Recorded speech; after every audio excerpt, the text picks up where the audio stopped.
guys, I'm finally back. Hopefully the wind's not too crazy, but I can't be in that shed anymore. It's pretty hot, to say the least. There's no air conditioner in there. So hopefully this conclusion you'll be able to actually hear. But guys, yeah, I'm back. Thank you so much for sticking around. Surprisingly, I didn't actually really lose any subscribers. I don't have a lot to start off with, but just the fact is I stopped posting for well over a month, and everybody stuck around, so thank you guys so much. I appreciate it. And yeah, that's basically kind of why I'm back, because I was just checking in and I'm like, you want to know what, like, no one's really left, so I think you guys are my core group, so I might as well just kind of update you and explain what's happening next. I'm going to be competing in January, like, that's just going to happen. I can't remember the specific date off the top of my head, but it is in Ottawa again, and I just have to do it. I wasn't happy with my results at the meet, or sorry, national meet. I know I had 10:25 in the books that day. It just didn't play out. Like, it is what it is. I can make up any excuse I want, but it just didn't play out that day. So I am going in to another meet within 6 months to hit that total. I know I can do it, and the best part about me being that assured that I can hit that total, I can keep my numbers the same. I don't have to kind of guess or whatever. I can keep my numbers the same, besides my deadlift, of course. Deadlift, it's kind of back, I'll have to give it that. So that's been increased, but my training numbers for my squat and my bench are exactly the same, because I know on a good day I could have smoked everything. So I'm going to do that. That's going to be very beneficial for this training cycle, because ultimately that should keep me a lot healthier. Like, I'm not really overreaching.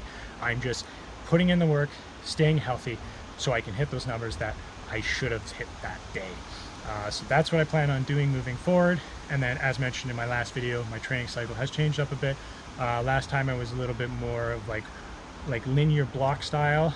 This time is more of undulating training, and the reason why is because undulating, if you recall, goes from heavy, medium, light.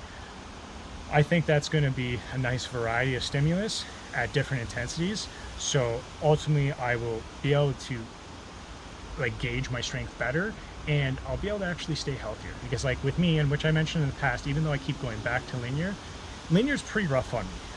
To be honest, it's probably pretty rough on a lot of people, but like, I always feel it. Anytime I really get around that 80 to 90%, I just start falling apart. And then within this training cycle, I'm hitting 80s and 90% already. Like, I've already hit 2 days of 80s and 90s. Like, so I'm feeling really good moving forward, because I'm still pretty healthy. So that's going to be the biggest change.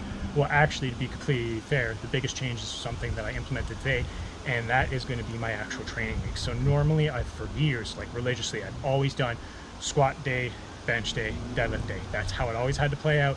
I never really swapped it up.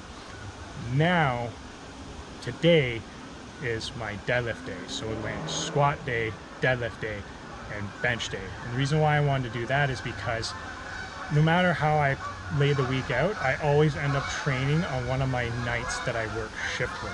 So those are the nights where I get home, and it's like training from anywhere from 8 to 9 o'clock at night. So sometimes I'm not in bed till like midnight, and then I sleep for a few hours and get back up for work. And ultimately, that's just not beneficial. I always feel super fatigued. I never actually want to train, and I never feel that I actually have the energy to do so. So today, training was probably the best deadlift session I've had in years. Literally, I'm not exaggerating. Everything was working. I could feel me pushing into the floor. I could feel my glutes engaging. Everything felt stable, and I didn't feel fatigued at all. So that's going to be the biggest change moving forward. Is I'm going to focus a little bit more on my heavier lifts on my days off, and then my bench is something a little bit lighter. And honestly, ultimately, a lot of people can recover from a bench day anyways, and I'm definitely one of those people that can recover quickly from one. Currently, well, that might change in the future, but as of right now, my bench day is my easiest day.